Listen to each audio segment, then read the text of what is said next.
Hello and welcome back to another episode of Pass the Syrup, the estate agency and letting agency podcast. It's for agents, it's run by agents, it only ever features agents. Today we have we've got two great guests, and he'll do the same joke every time he's on. Matt Baldock, he knows it's coming. Two great agents, and Matt stepping in for someone we're going to spend a lot of time abusing on this podcast today, if we can. So Matt, regular guest, regular contributor, drags down the quality every time he's on. Mr. Charles David Casson over in Essex. How's it going, Matt? Yeah, really well, mate. Thanks for having me, even though I'm not meant to be here.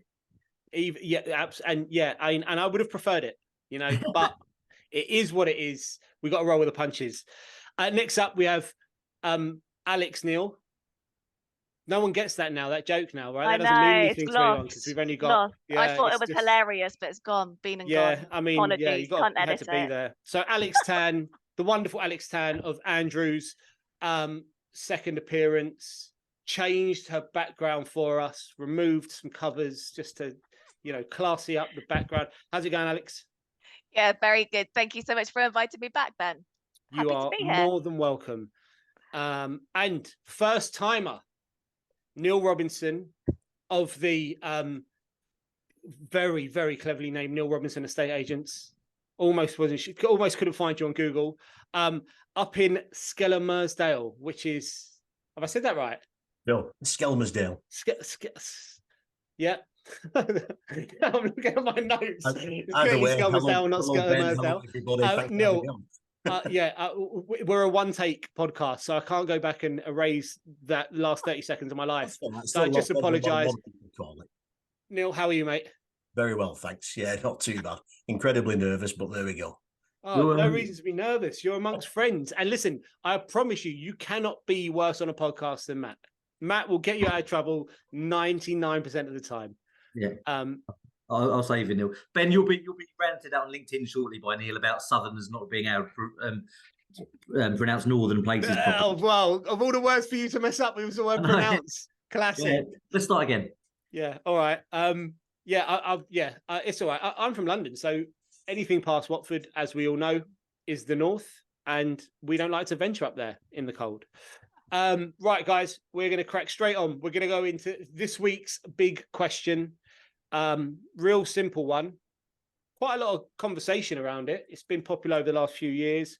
Should agents be doing more on social media? I mean, it's not a yes or no answer, please, guys. Give us your feedback. What do you think? Alex, going to come straight for you. Social media queen that you are.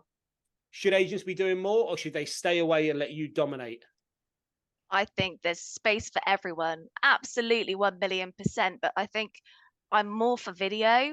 There's a lot of people that post, these generic images, these still images, but it's all about video. And we talked about it before, actually, Ben. It is cringeworthy. Like, I hate watching my videos back, but engagement-wise, video's a way forward. You've got to be in it, and you have to do it consistently. So I think more agents need to be doing it. Absolutely.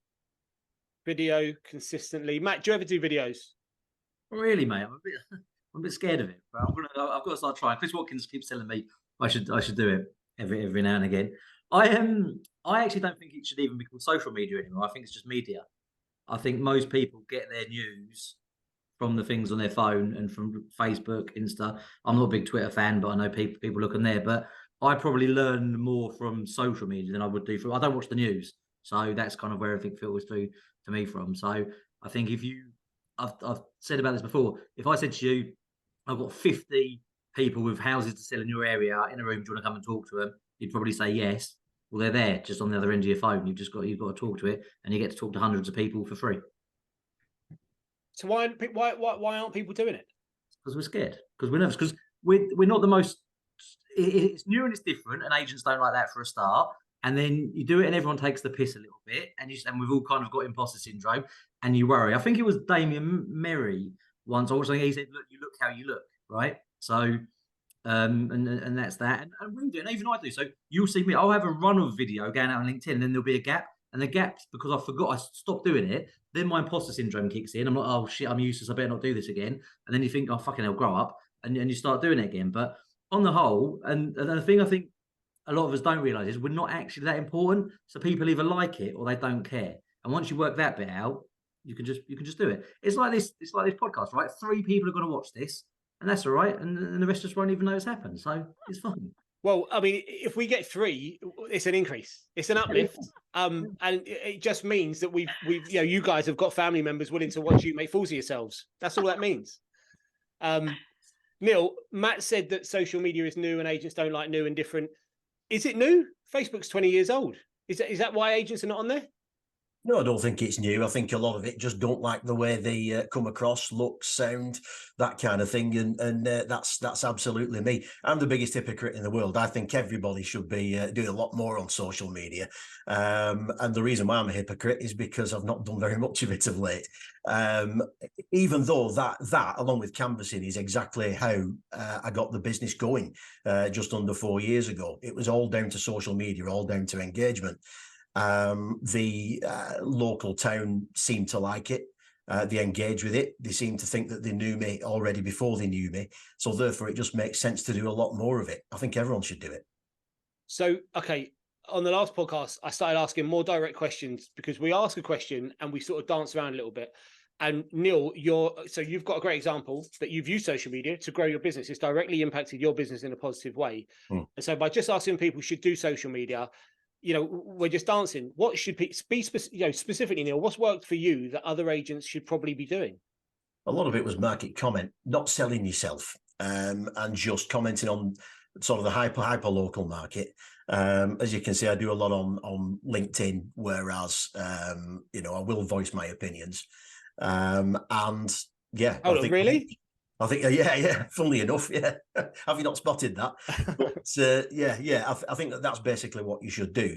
People do want to know what you think about the property market and the local area, and agents shouldn't be, in my opinion, frightened to communicate that. Yeah. Ben, will we be getting subtitles for when Neil speaks? Moving forward? You got some front. I mean, everyone north of Watford is going to be saying the same about you. Don't worry about that. Unbelievable. More front than Brighton. So market commentary and sort of authentic market commentary, right? Like you actually having an opinion rather than being Manila. Vanilla. What is going on today? I've said this on a few podcasts. I'm doing this new fasting thing, and it means I don't eat until sort of 2-3 o'clock. I'm just on a lot of espressos, so got a decent buzz going on right now, but it means absolute bollocks coming out of my mouth quite a lot.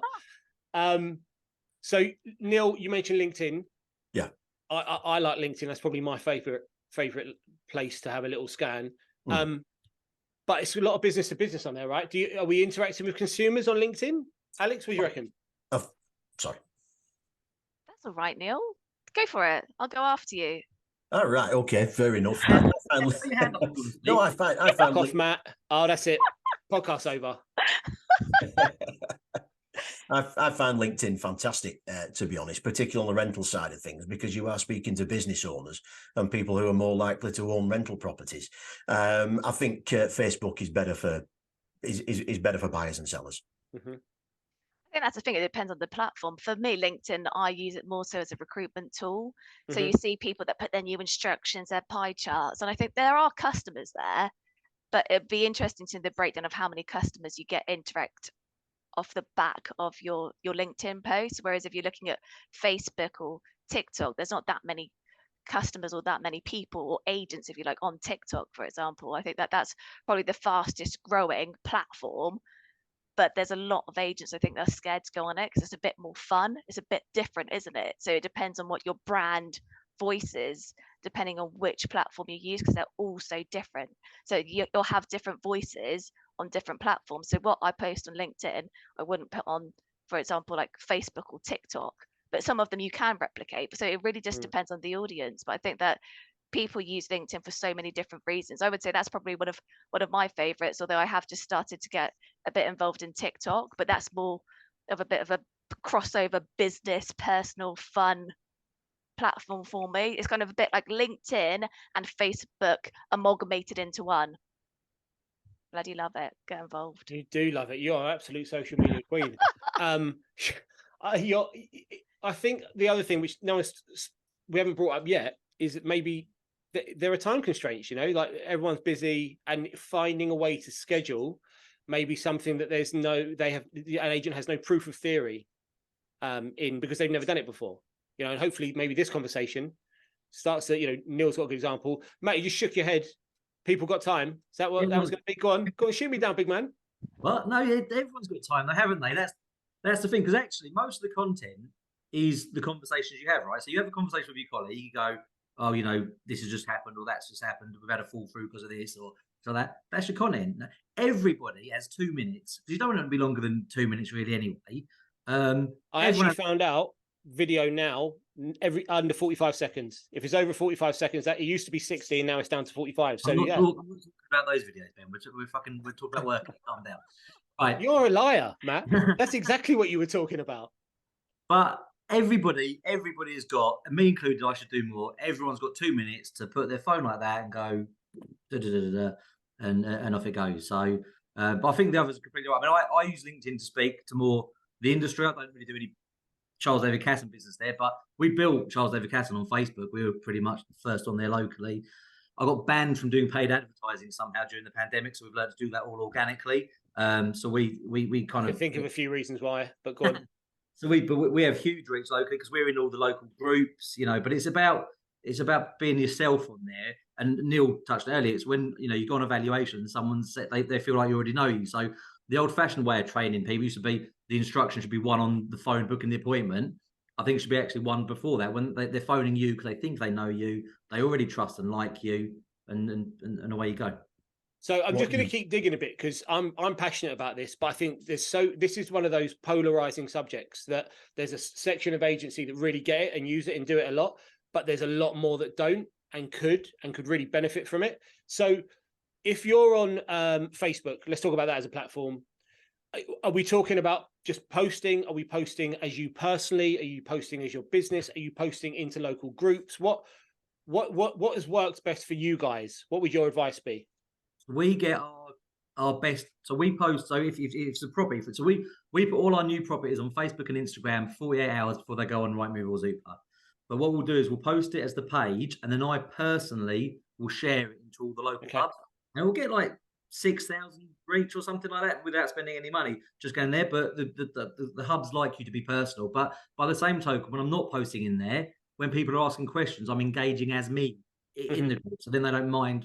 Well, actually, we own them now, so it's easy. But they never mind us being in them because we're engaging. So, but also, Matt, sorry, mate. The sound cut out just as you said. We own. Did you say? Yeah, we own quite a few. We've got the local groups now. We work closely with admins of them since they started them. We supported them, and then for varying reasons they wanted to move aside. So we've got 10 to 12 Facebook community groups now with about 50,000 people. Nice.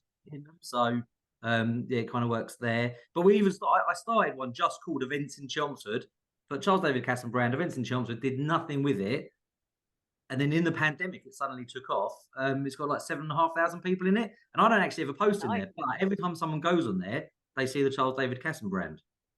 And when you run a group like that, do you allow other agents to post in it? Ben, all for collaboration. Well, I mean, you're Mr. Collaboration, you know? But no, they're my group. Come look at my Facebook group. Don't touch it. But come look. No, you can put your letters through my doors, but you can off out my Facebook group. Okay, all right. So that's the Facebook strategy that works. Yeah. Neil, Alex, anything else from a Facebook perspective that you'd recommend people do that genuinely works? There's no silver bullet, in my opinion. You've got to do a little bit of everything. So a little bit of personal opinions. Obviously, showcase your properties. Obviously, do a little bit on the different areas contained within your town, and obviously share into groups. But I also think that it's in terms of the local Facebook groups, it's not even about talking about property. It's simply just being there and simply chatting and answering people as well, instead of just posting your own stuff in there. Get involved in other stuff that people have already said, because they love it when you reply to them. They feel loved. Yeah. So being helpful. Actually, you know what estate agents used to be. Oh, no, that's unfair. Doesn't even have to be about property. But yeah, was that to extreme? Alex, anything else on Facebook? Yeah, I'd have to agree, like you said, getting in the community, but not always property related, and being able to, excuse me, support the community through other avenues. So from a actual perspective, from an estate agent, from Andrews, because it's obviously a big organization, they have control over it, so we don't have any say so in terms of what's posted on Facebook, but the branches have their own Instagram account, so they can have a bit more creativity and put their own flair on things, whereas the Facebook account is governed strictly by Andrews, so I've got no say so in that. And Instagram, so let's go on to Instagram. What's the nirvana on Instagram, or is Instagram even a tool that's beneficial for an agent to be on? I think it is. I mean, when you look at the amount of followers, it's really nice, actually. We talk about collaboration, how other agents will follow each other and everything, see what they're doing, learn from them. And just, again, I think there's some people that are doing some great things, and they're just that innovation piece. It's a bit difficult when you are a big organization to make sure that you've got the brand voice and you're doing things that are actually being approved as such. We do give them free license to an extent, to be able to go and do what they want. But again, it's one of those platforms that you need to be on. But I do think that the TikTok element is coming through too. But we're not on TikTok as a company as yet. We've started doing more. So since Reels came in, we do more on that now on Instagram. We post the same stuff on Instagram and Facebook generally, to be honest. So it's either my videos predominantly talking about the market or what's going on, and then obviously we showcase the properties. But I'll do. You can do reels on Facebook as well, but ordinarily I think video, putting your images into a reel, finding one of the trending sounds seems to do a bit better on Instagram.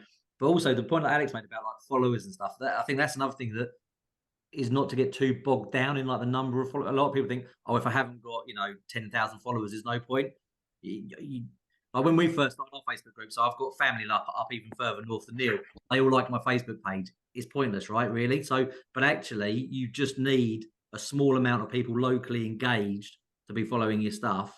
So I always say, and you've got an invisible audience. Like we list properties of people that say, "Oh, I see all your stuff on Facebook," but they'll never engage with us, so you don't even know you're there. So, people are lethal for that.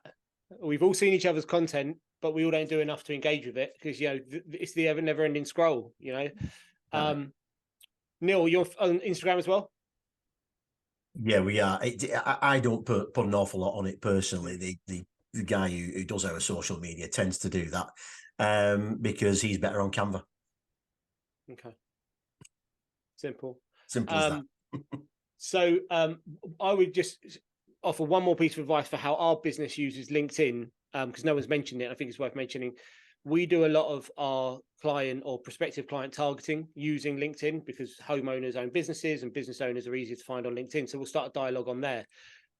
We'll open up conversation on LinkedIn, and that's why I think it's a genuine lead source. But having a conversation on LinkedIn, if you've got no content on LinkedIn, if you're not posting on LinkedIn, then when they check you out, you're a nobody, you're a ghost. You don't offer any value. So our team are encouraged to post regularly on LinkedIn because it's a CV for anyone we interact with. And I would just say to people that if you're not using LinkedIn to find people you want to do business with, you're missing a trick because it's been one of our strongest. I mean, it's digital as a whole, but LinkedIn is normally where that journey starts. So it's definitely worth looking at. All right, good stuff. Big question covered. Everyone should be doing more social media. Interestingly, though, it felt like we went very quickly to video.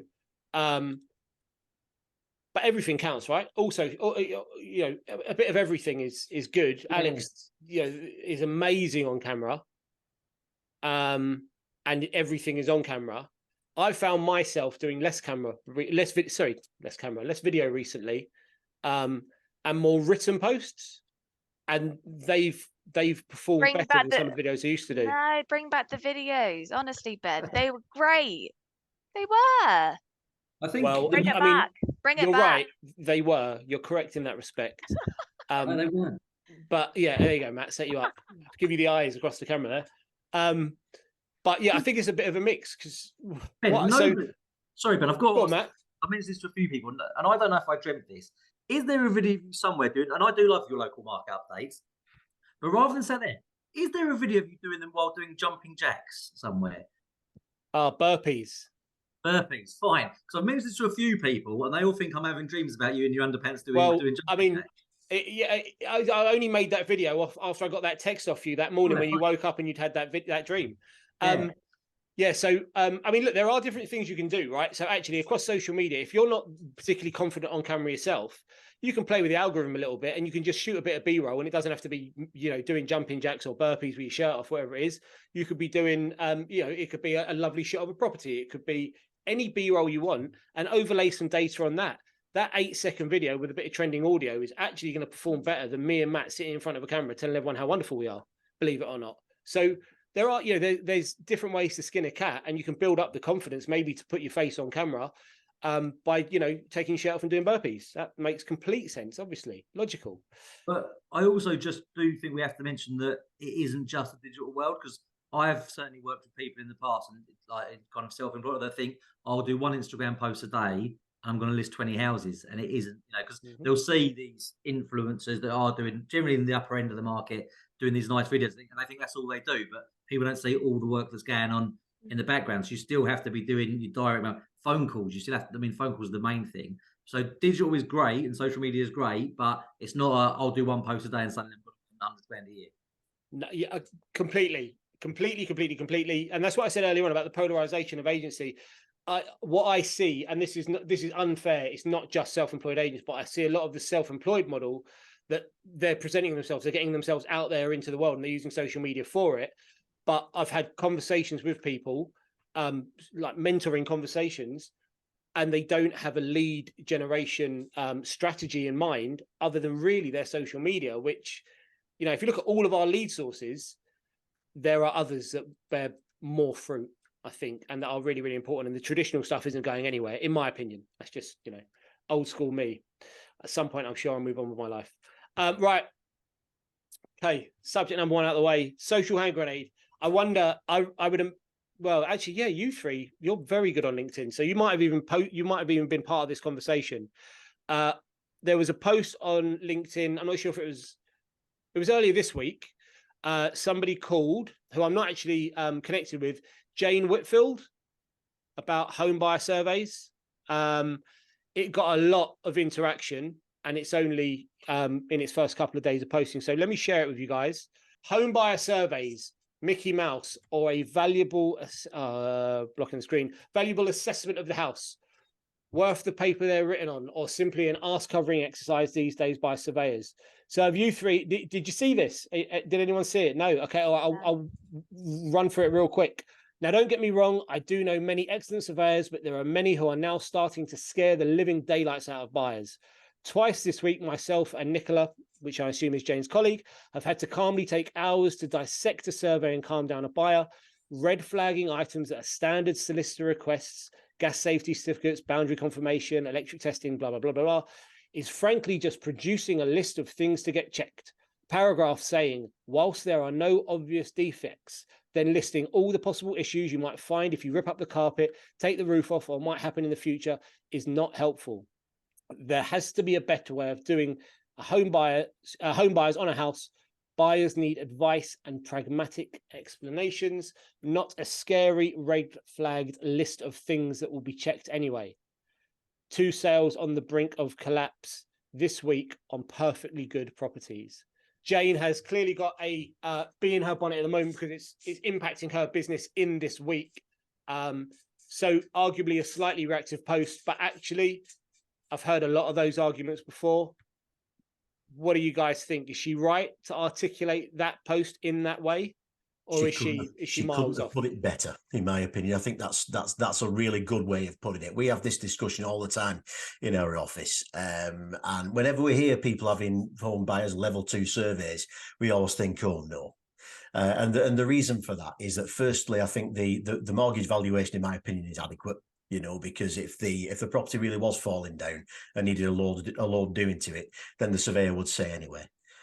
Plus, the basic mortgage valuation is the only valuation we can go off in terms of whether or not they want to renegotiate. The home buyer surveys, it just covers all sorts of waffle.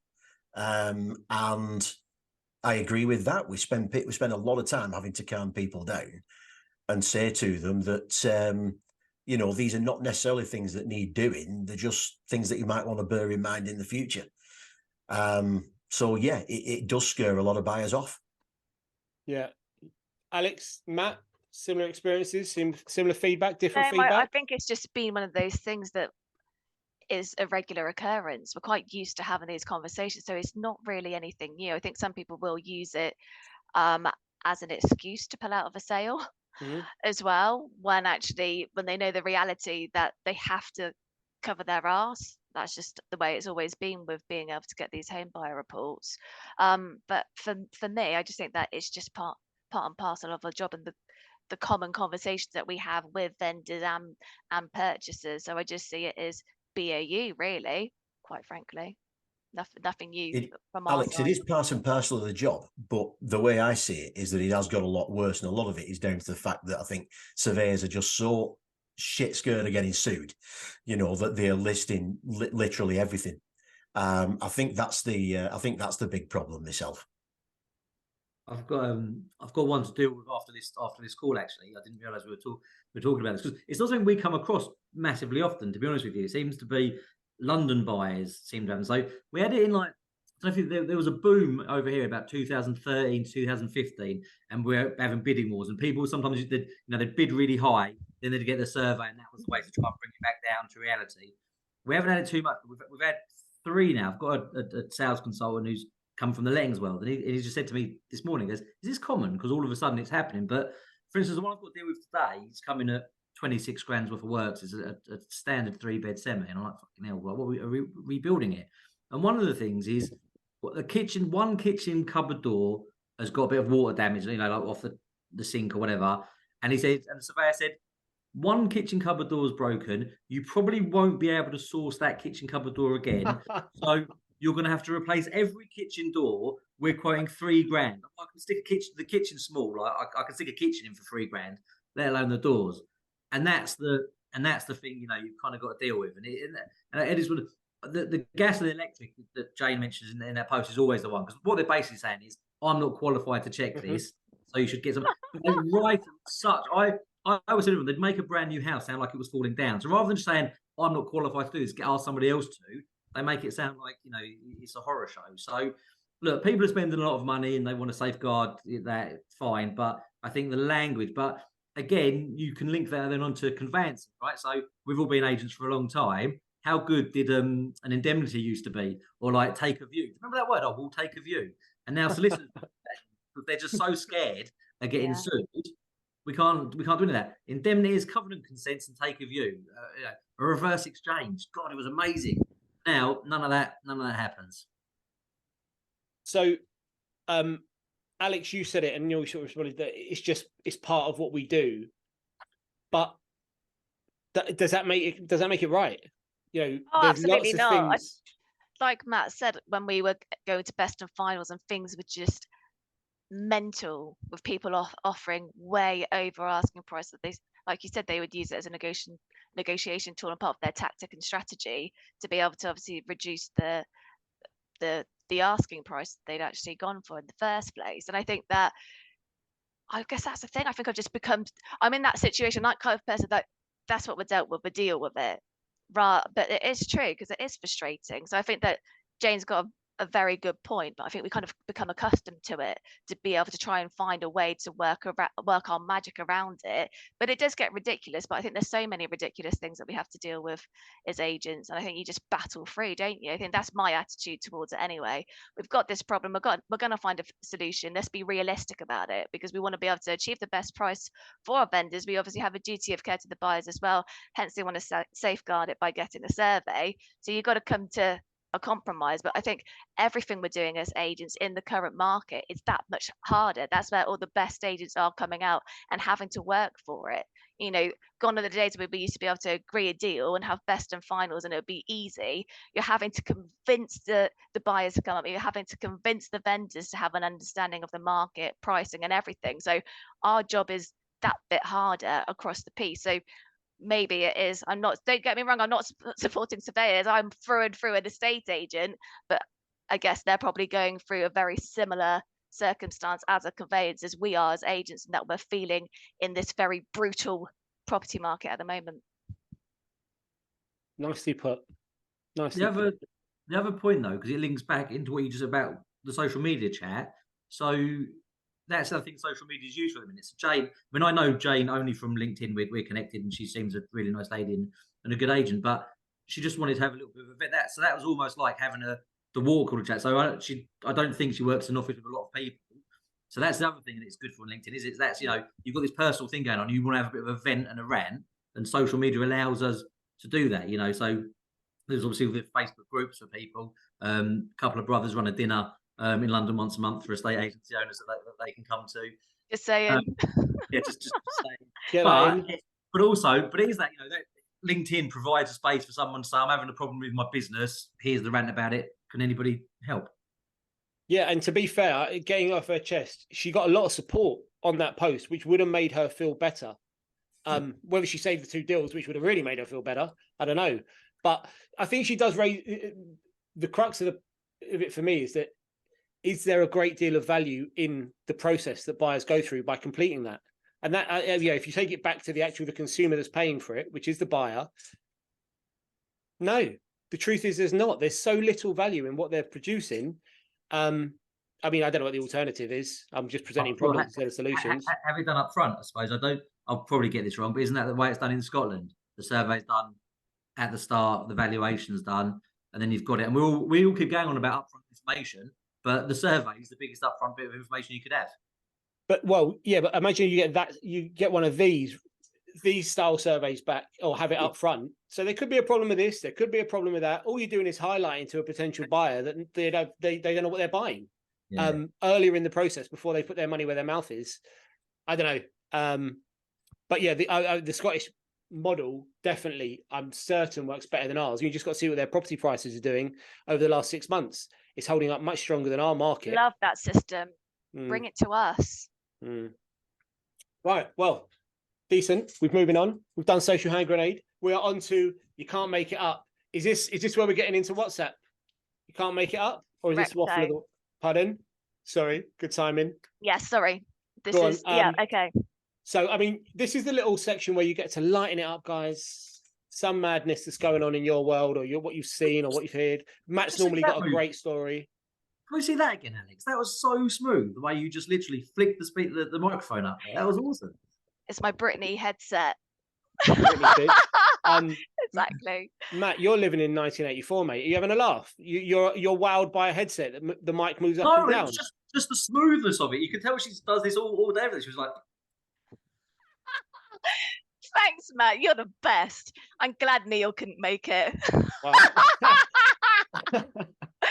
So this isn't my story. So we've got, what the property industry is like. So one of my friends that works for a competitor a couple of years ago came across this property that they were selling, and you know how we always have a difficult vendor. So there's certain things that we want to make sure that they do to make their house more sellable. You give them their advice. It might be that they're a hoarder. They need to clear a room, or you might want to stage a property, or you might want to clear the dog poo from your garden, simple little things. So there's this tricky property where it's got some items in it that they outright refuse to cover. Okay. So think about you being an agent and going and selling that property. How do you explain this? Okay, I'm going to send you 3 images. Okay, I'm gonna go have a look. Okay, Ben, go and have a look, and I want you to explain what the first image is or what it looks like. These are images that are taken from Google because obviously I don't have the real images for obvious reasons. Oh, I've seen them around Ben's house. I'm gonna send the other ones just so that you've got a bit of a flavour.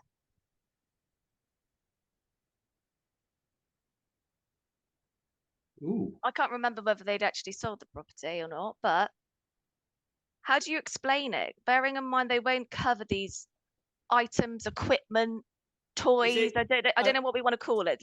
Can one of you 3 need to explain and describe what I've sent?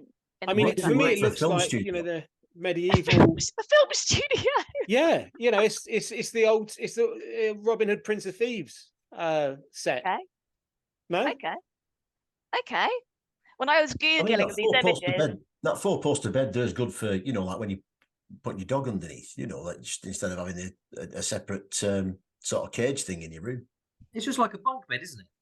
That's all it is. Bunk bed. Yeah. If only I thought that, then actually, that's it, isn't it? It's just they're doing reenactment of Victorian times. I think, yeah, it's just getting a bit medieval, isn't it? That they wanted that stuff to stay present whilst viewings were going on and people were showing up with kids and families viewing it and stuff. Yeah, nice. Okay. Nice. But you've answered that beautifully, all of you, because that's all you need to say, don't you? See, when I was you don't want to see my Google history, and now I've sent it to 3 blokes in a WhatsApp group. Yeah, I mean, Alex, I've always liked you, honey. I mean, I knew you were gonna. I knew you were one of our own. I think we've all got a little bit of explaining to do later, don't we? In that last photo of like the stocks, there's a double plug socket. I'm thinking the surveyor's going to hate how close that is to the floor. That was that. That's amazing. I didn't even realise that. Yeah, they're in trouble there. And so this was your friend, a friend of yours selling this property, Alex? Yeah, but it just stuck in my mind because I thought, how would you explain that? Because you could have the conversation with the vendor. Can you say, don't think, not that it's not appropriate, each to their own and all of that jazz, but you could put a sheet on it, or you could put it against the wall, make it look like some skis. But biggest pair of scissors in the world. That one, that's you're putting a sheet over that, yeah? Okay. Well, that could look like a set of skis. TV bracket. What was that, Matt? TV bracket. Stick a TV on that. It's fine. That's a big TV. Yeah, that's true. That's true. You can hang a picture. But we are putting some interesting position. Steady on. I know, exactly. We're put in situations as agents that are quite interesting, that you have to think on your toes and you have to be able to listen to your customer, but equally so it's like, come on. But I bet there's so many stories. I do follow a lady on TikTok that talks about estate agency stories and obviously everything that we go through as agents, and it's hilarious. It's quite interesting, but that one was especially hilarious, especially when I was trying to Google. I didn't even know what the equipment was called. So you're lucky to have those images. Yeah, of course you didn't. Yeah, sure. Oh, look, it's the Model X300 on Facebook Marketplace again. That old chestnut. Yeah, my Google search history was just for the show. Yeah, right. Neil, you got any exploits around? Let's call it what it is. Sex toys. Not sex toys, but I have got a story actually. I'm going way back on this one actually from when I was about 20, so it's a good while back. I was still a young lad, but I was old enough to know better. Basically, the impact of this story has been kind of blunted to me a little bit over the years, but it does still shock a few people when I do tell the story. I was working for Bridgeford at the time. It was a big company. I suppose it still is part of Countrywide. And I've recently been promoted to senior neg at the Wigan Town Centre office. And I'll be honest, I absolutely hated it. But the one advantage was that I often drank in Wigan Town Centre. So instead of actually getting in the taxi queue, I would let myself into the office at 2 a.m. with my kebab. Ring a taxi, wait in relative warmth. On this one occasion, though, and this was on the back of my relationship with the mortgage advisor really deteriorating. She was a lot older than me, possibly a little bit on the narcissistic side, but then again, I was very much on the teenage lad side, So it's probably 6 of one and half dozen of the other in reality. Anyway, she kicked the manager out of her office because I'm taking it over herself, presumably because she couldn't be asked to walk upstairs. And in it was this mortgage appointment chart. So the mortgage appointment chart, if you made a mortgage appointment, you put the client's name on it, became a kind of a leaderboard, So here I am, 2 a.m. I've had a few to drink and I'm sat in the back office. I've caught sight of this mortgage appointment chart and this mortgage advisor's face came into my head. And I don't know why, but I punched it. I punched the mortgage appointment chart, right? Wasn't even hard, but it ended up going through the chart and ended up going through the wall. So anyway, as soon as that happened, basically the taxi had arrived. So I went outside And then I saw about 4 women trying to get in it. So, of course, I told them to F off, didn't I? And I just heard the word Bridgeford, thought nothing of it, went home. Next day, I went into work. I'd done a viewing first thing. And I was the last one in. And literally, when I walked in, everyone's heads just went down like that, you know, because they'd seen what I'd done in the office. The manager, Jackie, looked at me, and I just said, "Look, it was me. I'm awfully sorry. It was me. Let's go and talk." So we did. To my surprise, she didn't tell me off. Didn't get told off or anything like that. She understood I wasn't happy, but she was still like, "You can't be doing things like that." You know, that conversation was parked. Went out to do another viewing, and as I got back in, Jackie was on the phone again. Soon as she finished the conversation, phone went down. My office now. Now, this was despite the fact she didn't have an office because the mortgage advisor had kicked her out of it. Right. So we went somewhere else anyway. She was absolutely livid, red-faced and everything. Absolutely livid. The woman I'd told to F off was one of our buyers.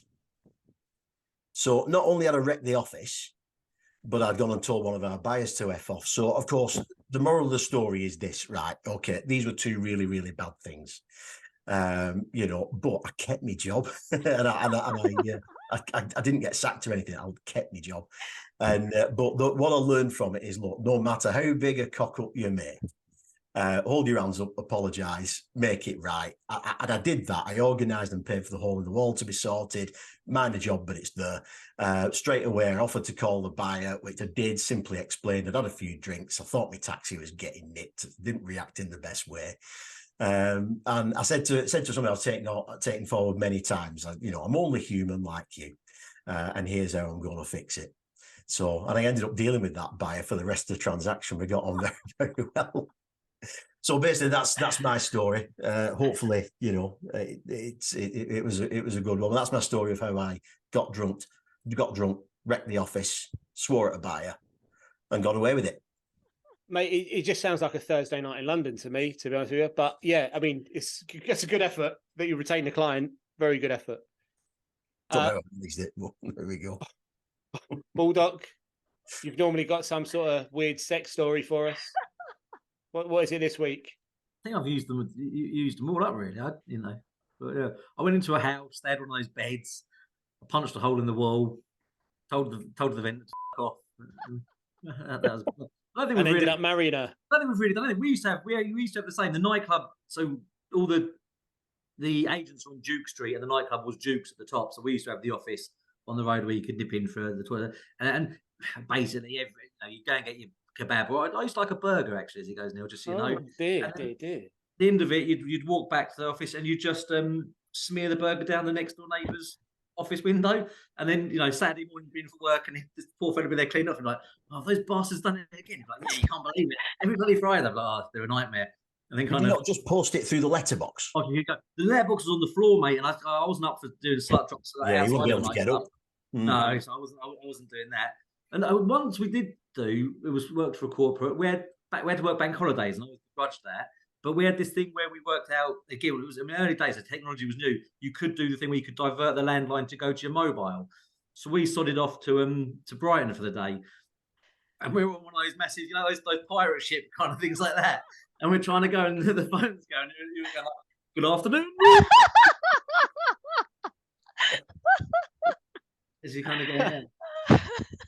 Yeah, encouraging all the best behaviours, aren't we? Everyone watching this. This is how you get along. Punch holes in walls, tell your clients to f*** off, skip the day for work. And it's nothing to do with the agency, but on that pirate ship, my brother was with me, and it was bigger than he's ever been. The bar came down, and it wouldn't shut. But the bloke didn't check it, and it's walked off. And if you think you've ever seen a grown man themselves, you've got a bloke trying to get the bar down as they start taking off. Amazing. Well, I'm glad you've told that story about Neil, who couldn't be with us today, because yeah, he deserves it. Straight over into Waffle of the Week. I'll just so everyone knows, Matt's brother Neil was meant to be on today. Last night at about 9:30, realised he couldn't make it onto today's episode. Typical estate agent. But this has got to be one of the weakest excuses I've ever heard in my entire life. I just want to share it with you because this is legitimately also when we post this, I'm going to make sure we got a picture of Neil because anyone who doesn't know Neil is going to make an assumption. Neil's a big guy. Hi, mate. I've had a bit of a diary mess up with half-term childcare and a dog grooming appointment. Is he having a laugh? Dog grooming? He's about 6'4", built like a brick house, and he's taking the poodle to get a haircut. He's having a laugh. Maybe it's code for something else. Yeah. Yeah. So that's my waffle of the week. I've been fobbed off by Neil Baldock. It's not even a big dog. Oh. Yeah, is that just something you found on Google? There is it? Just looking after brother. Yeah. All right, I'll see what you two are about. What about you lot? Waffle of the week. We've seen. So the reason we do waffle of the week is because it's to remind everyone. This podcast started as almost talking about the industry relentlessly. You know what's going on in the industry, and we stopped talking too much about house prices and interest rates and all the boring stuff because it is a bit boring and it's everywhere you go.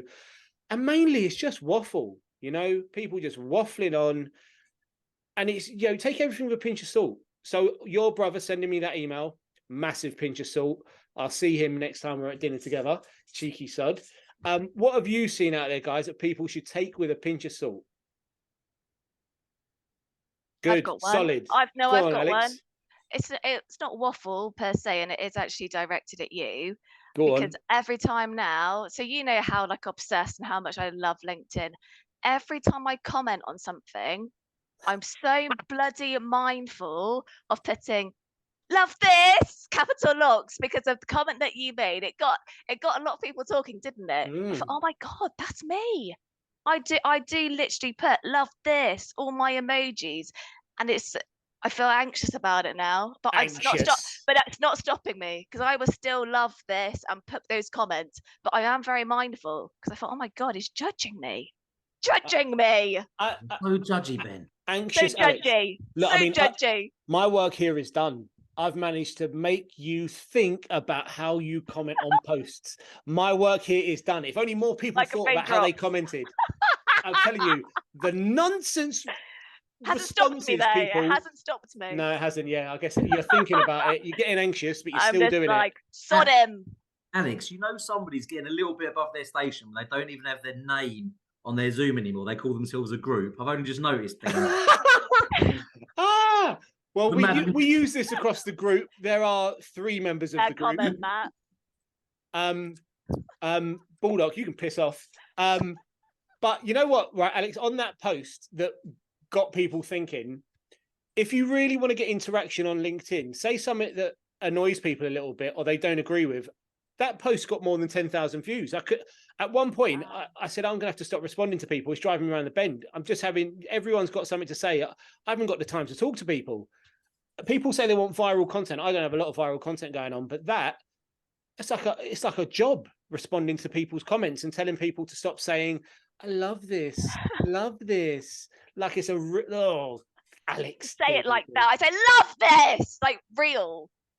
It's real. That's the first time I've ever heard you actually say, love this.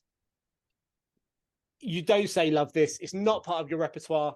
I don't believe you. Although I do believe that you actually do love it. I just don't believe it. That's the thing. I actually do. No, I don't. I'm not conceited like that. If I love it, I love it. Yeah, I am a bit over the top, but I just don't think people know what words mean anymore.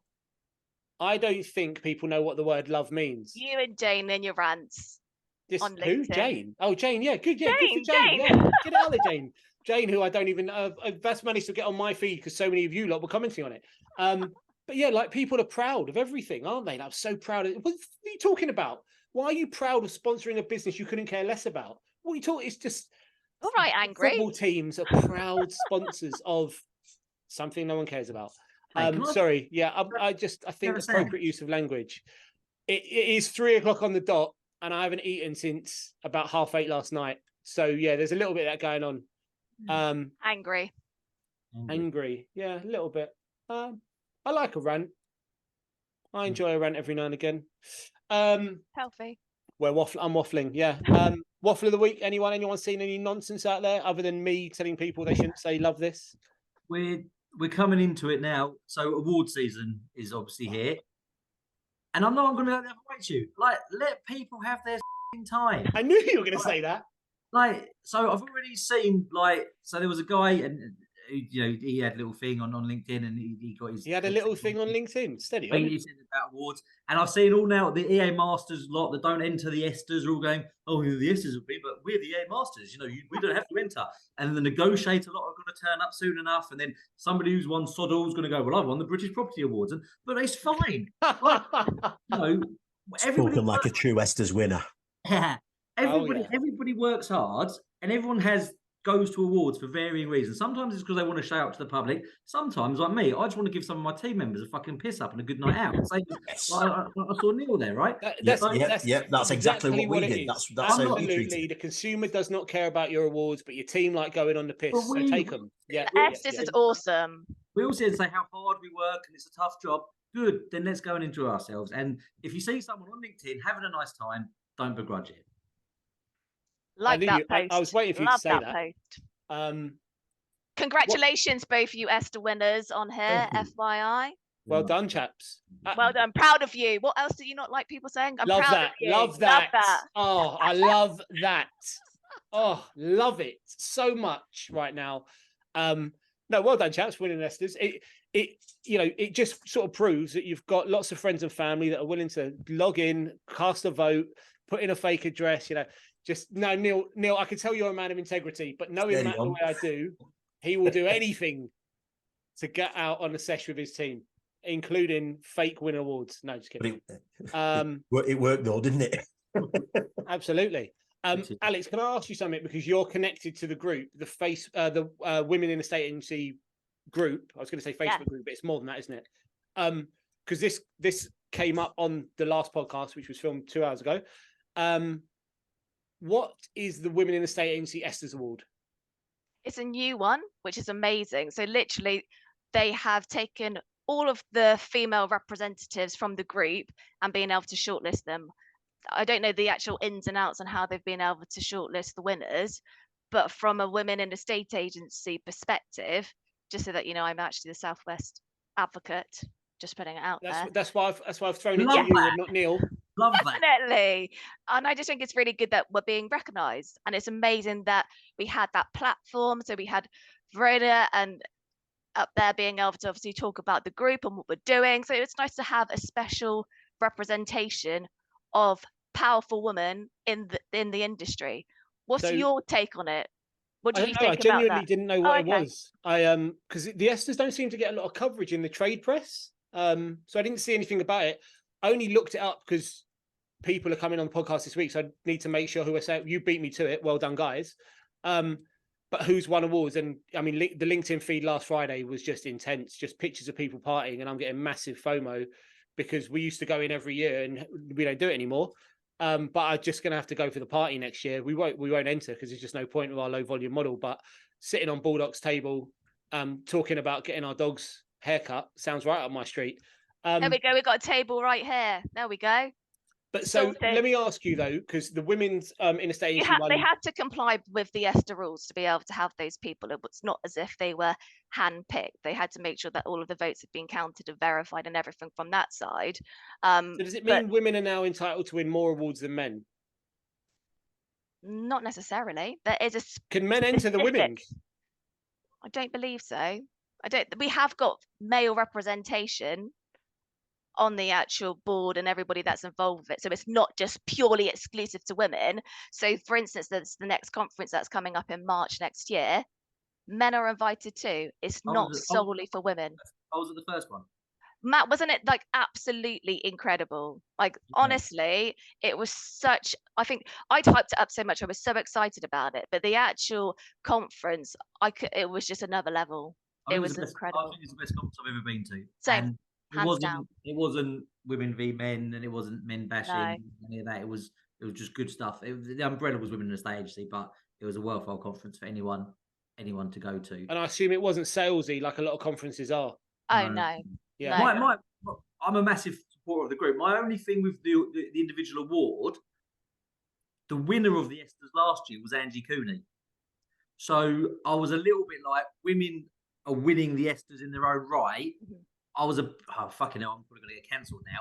I'm a big fan of it, but I was a bit like, you almost like say cheap, like you don't need like that award because you're winning anyway.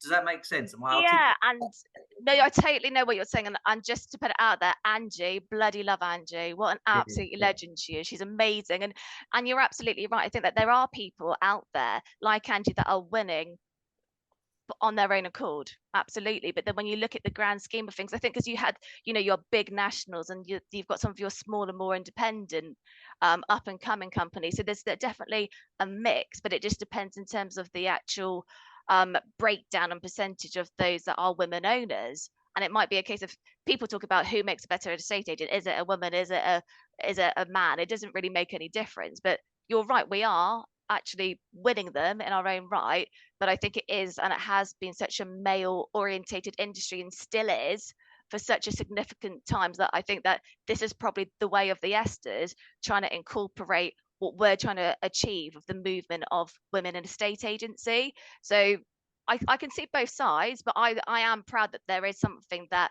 we are doing as a group, with something that just started as a Facebook group, which is really significant. I think it's a very important group. Can we actually discuss the real scandal of the Esters very quickly? Sorry, was that if you were a group of 2 to 5 branches and you got bronze, you were allowed on the stage, but as little independents, silvers weren't allowed on the stage. So yes, I picked up 2 awards, but I wasn't allowed on the stage.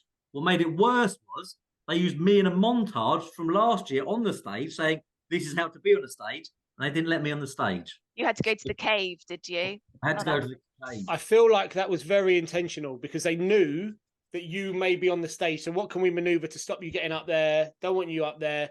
Also, my research on the Esters, you win an award now per postcode. It's getting extreme, right? That was a new one, but you don't actually get an award for that. So our physical awards we were like southeast. Were you northeast, northwest? I think my geography's shit. Postcode nearly as northeast, like a participation award, doesn't it? Really? Yeah, and then you've got There's a lot of awards being given out. We might enter. Who knows? With our handful of deals, we might even get one. First in postcode, fair enough. But we got it. But we've not concentrated on it. We've concentrated on the silver. We actually got a trophy this year, because we came bronze last year. Didn't get a trophy for it. I was mightily pissed off. You should have. No, we just. I don't think they. No, I don't know whether they gave bronze trophies out to the southern region. Certainly didn't do it for the north. And we just got a certificate sent to us via email. Oh. Sad times.